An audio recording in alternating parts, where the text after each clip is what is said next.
discussion on ADVANCE 3 and MADIT-RIT trials, which showed that longer detection times reduce ICD shocks without compromising safety. Even though ICD is a life-saving device, getting the shock is one of the most unpleasant aspects of ICDs from the recipient point of view. There are even recipients asking for explantation after getting fed up of shocks, more so with inappropriate shocks.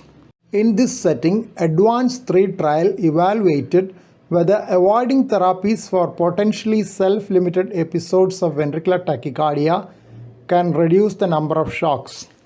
The study had 1,902 patients, of which 477 had secondary prevention indications for ICD. 248 patients were randomized to a long detection setting and 229 to the nominal setting for ventricular arrhythmias with cycle length of 320 milliseconds or less. The study documented that long detection interval could reduce the number of shocks in both primary and secondary prevention groups without compromising on safety. Anti-tachycardia pacing was given during device charging as usual.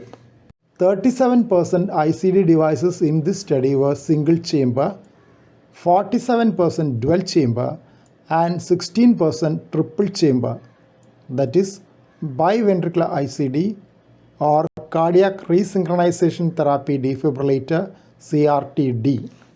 Data from ADVANCE 3 trial for single chamber ICDs has been published separately. Of the 545 subjects, 25% had atrial fibrillation, 32% were for secondary prevention, and 68% had ischemic etiology.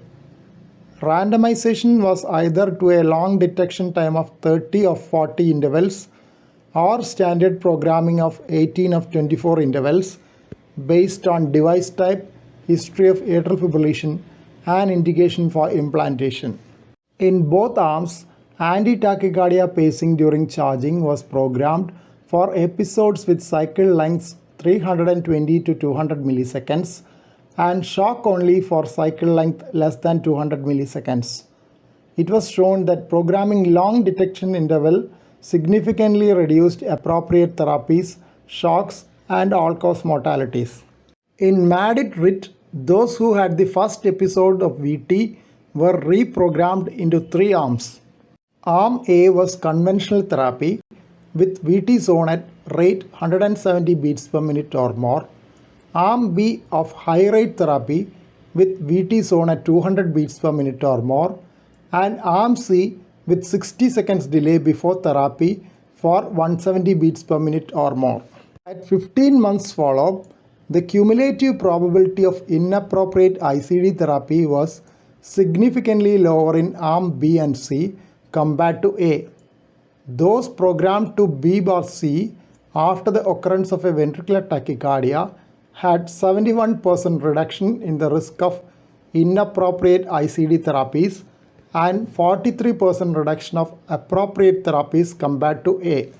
The risk of adverse cardiovascular events comprising heart failure hospitalization, syncope, or death was similar between those programmed to novel ICD settings and those programmed to conventional settings.